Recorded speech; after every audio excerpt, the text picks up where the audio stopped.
По иницијатива и даден предлог од координаторот на претеничката група на ВМРО-ДПМН Никола Мицевски, денеска собранието го изгласа законот за регулација на лесните електрични возила, тротинети, со кои се воведуваат построги правила за нивно користење.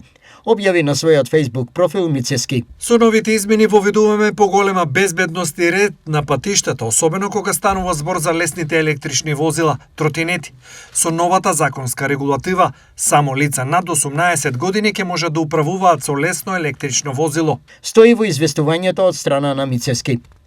Законот предвидува и построги казни за непрописно возење, вклучително пречекорување на брзината, возење под дејство на алкохол, како и превезување друго лице или малолетник на возилото.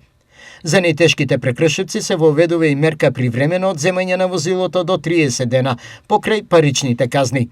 Целта на законските измени е намалување на сообраќајните незгоди и изголемување на безбедноста на сите учесници во сообраќајот.